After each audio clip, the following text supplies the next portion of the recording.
ब्राह्मणों के गांव में यादव या कर तेरी कथा करने की हिम्मत कैसे हो गई?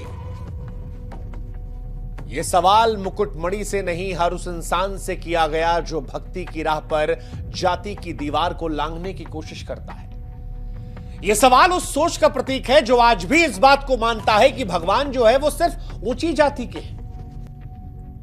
और इन लोगों से आज हम ये सवाल पूछते हैं कि क्या भगवान श्री राम ने कभी शबरी से उसकी जाति पूछकर उसके जूठे बेर खाए थे? क्या भगवान श्री कृष्ण ने सुदामा से दोस्ती उसकी जात देखकर की थी?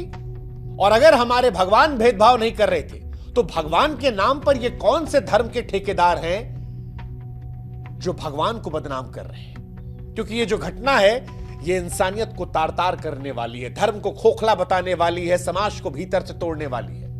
इटावा के दादरपुर गांव में कथावाचक मणि यादव और उनके सहयोगी संत कुमार के साथ जो कुछ हुआ वो केवल दो लोगों की बेइज्जती नहीं थी, ये हिंदू समाज की आत्मा पर चोट थी। यह हमला किसी जाति पर नहीं बल्कि भक्ति के अधिकार पर था। यह चोट शरीर पर नहीं उस विचार पर थी जो ये मानती है कि भगवान सबके हैं और भगवान के कथा करने का अधिकार भी सबको है। यह समाज के उस सच को उजागर करती है जिसे हम छिपा लेते हैं, जहां पर हम जय श्री राम का नारा तो हक से लगा लेते हैं लेकिन उन्हीं भगवान श्री राम के आदर्शों पर चलने से हम और आप कतराने लगते हैं। हाँ, कुछ लोग अभी भी आएंगे, कहेंगे कि सर झूठ बोला गया था, उसने जाति छिपा ली थी। अरे जाति छिपा ली थी तो उसको लहूलुहान कर देंगे, उसके ऊपर पेशाब कर देंगे, सर छिलवा देंगे, सिर्फ इसलिए क्योंकि वो ब्राह्मण नहीं है। सिर्फ इस बात के लिए आप इंसान के साथ जानवर जैसा सलूक कर देंगे क्योंकि उसकी जाति इतनी भारी नहीं थी, इसलिए उसकी भक्ति इतनी ज्यादा पवित्र हो गई कि उस पर पेशाब करवा देंगे, उसको किसी के पैर चटवाएंगे, उसके सामान को तोड़ देंगे, सामाजिक तौर पर बेइज्जती करेंगे। और यह सब कुछ उस आंगन में जहां पर आपने भगवान को पूजने के लिए उसे बुलाया था और आपको लगता है कि यह सब देखने के बाद भगवान आपको आशीर्वाद देंगे। नहीं, भगवान भी आपको देखकर कहेंगे कि लानत है तुम जैसे भक्तों पर। लेकिन आज सिर्फ पीटने वालों से सवाल नहीं होगा, सवाल उस भीड़ से भी होगा जो खामोश है, सवाल उस भीड़ से जो इन घटनाओं को देखकर अनदेखा कर देती है। क्योंकि आपको भी यह समझना पड़ेगा कि हमारी चुप्पी, हमारी ये खामोशी उस भीड़ को बढ़ावा देती है। जब हम और आप जाति देखकर संवेदनशील बनते हैं तब ये हमारे धर्म को खोखला कर देती है। और अगर आपको आपके धर्म से प्यार है, अगर आप अपने भगवान के सच्चे सेवक हैं, तो आज आपको भी खुलकर इसकी मुखालफत करनी होगी। और अगर आप नहीं कर रहे हैं तो आप भी अपने भगवान का नाम खराब कर रहे हैं। इटावा के दादरपुर गांव में जो कुछ हुआ वो शर्मसार करने वाला था। सच कहें तो अभी भी यकीन नहीं हो रहा। श्रीमद् भगवत कथा का आयोजन हो रहा था, माहौल भक्तिमय था, लेकिन भक्ति के मंच पर जातिवाद का जहर फैल गया। कथावाचक मुकुटमणि यादव और उनके सहयोगी को बुलाया गया, फिर जात पूछी गई। बाद में पहले दिन ही जात पता लगी। कहने को भगवान के लिए कथा थी लेकिन वहीं पर जात पता लगते ही जात की लक्ष्मण रेखा खींच दी गई। भक्ति को शक की निगाहों से देखा गया और भक्त या कहें कि कथा कहने वाले को ही अपराधी बना दिया गया। 50 लोग आए, हमला किया, मुकुटमणि की चोटी काट दी गई, उनके सिर को मुंडवा दिया गया, उन पर पेशाब छिड़क दिया गया क्योंकि जात छिपाई थी। उन पर लात, घूंसे, चप्पलों से बेरहमी से पिटाई हुई। एक महिला यजमान के पैरों में उनकी नाक को रगड़वाया गया। बच्चों और बड़ों के जूते पर सिर रगड़वा कर माफी मंगवाई गई। उनके सामान को तोड़ दिया गया, सरेआम जलील किया गया। इस पूरी घटना का वीडियो सोशल मीडिया पर वायरल है और इस वायरल वीडियो में साफ साफ दिखता है कि न केवल लोग यहां तमाशा देख रहे थे बल्कि बेशर्मी से तालियां भी बजा रहे थे। और इसीलिए हम कह रहे हैं कि गुनहगार सिर्फ वो नहीं है जो जाति के नाम पर यहां पिटाई कर रहे थे, उतने ही गुनहगार वो भी हैं जो तालियां बजा रहे थे या जो जाति देखकर संवेदनशील होते हैं। वो ये देखकर संवेदनशील होते हैं कि हमारे जाति के आदमी के साथ गलत हुआ नहीं हुआ।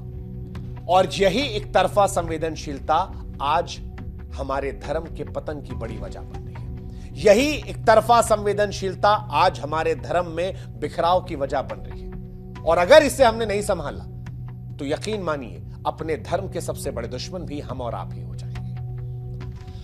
यह मैं इसलिए कह रहा हूं क्योंकि इस घटना के वीडियोस को देखने के बाद भी कुछ लोग ऐसे हैं जो इससे शर्मिंदा नहीं है और अभी भी वो बेशर्मी से आकर कह रहे हैं कि देखिए ना, उसने अपनी जाति छिपाई थी, ब्राह्मणों के मोहल्ले में जात छिपा कर गया था, ब्राह्मण बनने का नाटक किया था, दो आधार कार्ड मिले थे, एक में मुकुटमणि अग्निहोत्री उसका नाम है, दूसरे में मुकुट सिंह लिखा हुआ है, उसने धोखा दिया था।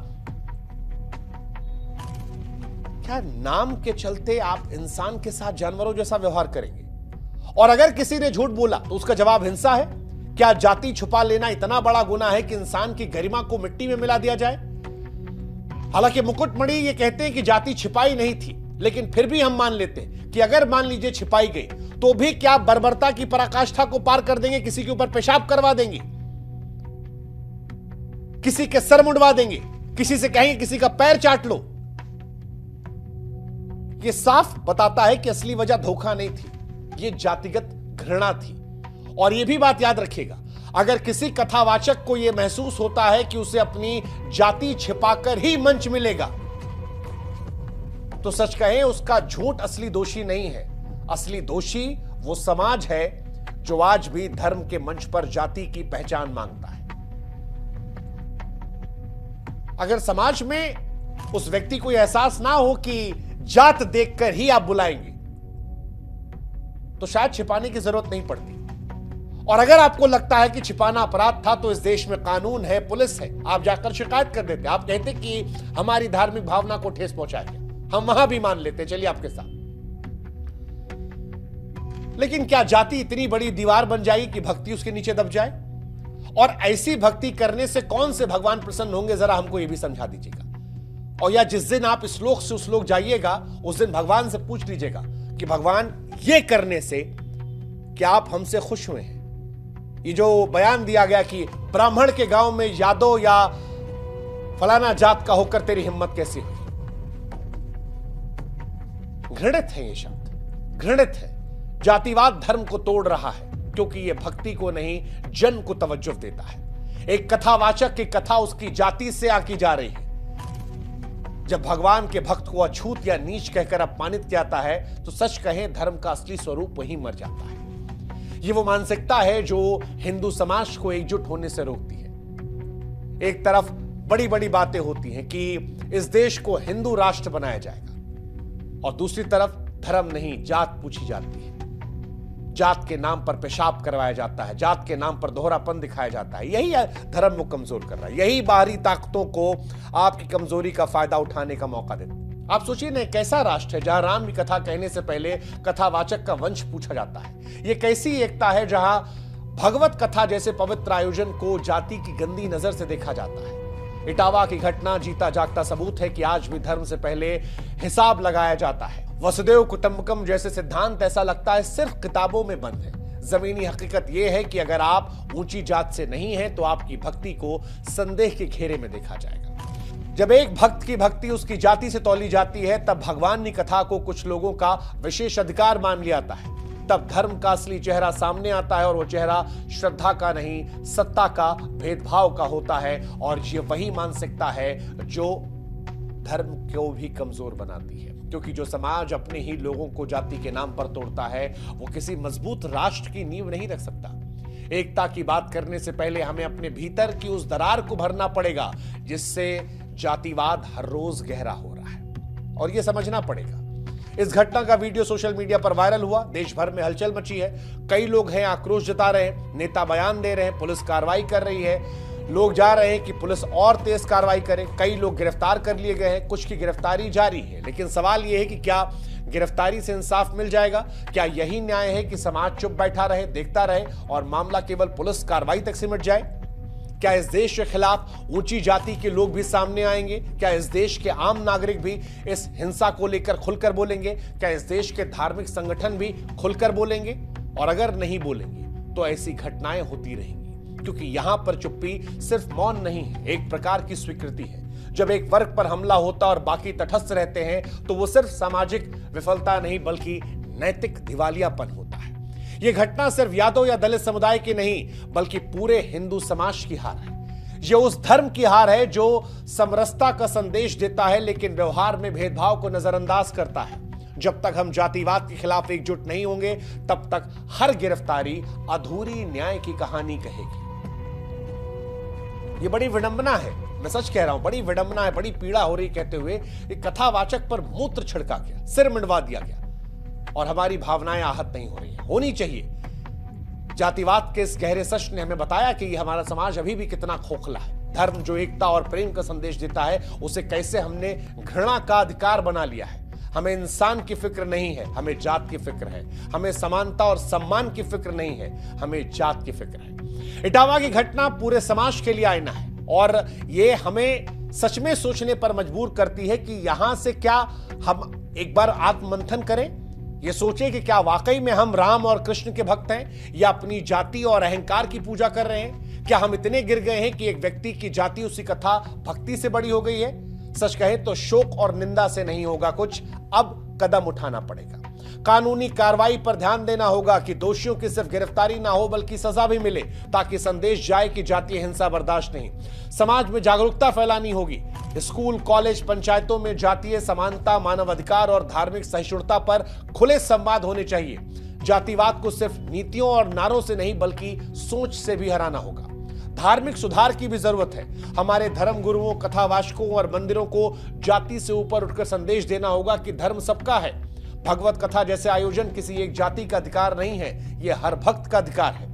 राजनीति से ऊपर उठना होगा। यह घटना को किसी एक पार्टी या एक वोट बैंक तक या एक जात तक सीमित नहीं करना होगा। इसकी गंभीरता को समझना होगा। यह सामाजिक विकृति है और इसका समाधान भी सामाजिक स्तर पर होगा। यह लड़ाई सिर्फ यादव दलित किसी जात की नहीं है। जब तक हर जाति, हर समुदाय के लोग इसके खिलाफ खड़े नहीं होंगे, तब तक मजबूत हिंदू समाज का सपना भी पूरा नहीं होगा। आज जरूरत है कि ऐसी सामाजिक क्रांति की जो मंदिरों की घंटियों से नहीं बल्कि विचारों की टकराहट से जन्म ले। और यह समझ लीजिए आपके धर्म जो सबको जोड़ने के लिए है, आज उसके नाम पर कैसे जातिवाद का जहर फेंका जा रहा है। इसे रोकना होगा। आज जब किसी कथावाचक की आवाज उसकी जाति से मापी जाती है, किसी श्रद्धालु को छूत या नीच कहकर मंच से खदेड़ा जाता है, तब ये एक व्यक्ति की नहीं पूरी धार्मिक परंपरा की बेइज्जती है। इटावा की घटना एक ऐसा दाग है जो जब तक नहीं मिटेगा, जब तक हम अपनी सोच को नहीं बदलते। मुकुटमणि यादव और संत कुमार के साथ जो कुछ हुआ वो एक चेतावनी है हमारे समाज के लिए, हमारे धर्म के लिए, हमारी आने वाली पीढ़ियों के लिए। वक्त है अभी भी। आप सब लोग जाति से ऊपर उठिए, साथ खड़े होइए, एकजुट होइए। जातिवाद के खिलाफ न सिर्फ बोलिए बल्कि जड़ से खत्म करने की भी कोशिश कीजिए। आप वर्ण व्यवस्था में बटे रहिए लेकिन बराबरी सबको देते चलिए। और अगर ये नहीं करेंगे तो ये आपके धर्म को खोखला कर देगा। आपको समझना पड़ेगा कि ऐसा समाज बनाना है जिसमें धर्म, इंसानियत और बराबरी साथ साथ चले। नफरत, घृणा, ऊंच नीच जैसी विकृतियां पीछे छोड़ दीजिए, क्योंकि राम और कृष्ण कभी उनको माफ नहीं करेंगे जो उनके नाम का इस्तेमाल करके इस तरह की हरकत कर इंसानियत को रौंदते हैं। आशा करते हैं कि आप भी समझेंगे, और अभी भी जो नहीं समझे हैं तो सच कहें, आप ही धर्म के सबसे बड़े दुश्मन हैं। आप ही अपने धर्म को सबसे कमजोर कर रहे हैं। आप वो दीमक हैं जो अपने धर्म को अंदर से खोखला कर रहे हैं। भगवान आपका भला करे। जय हिंद, जय भारत।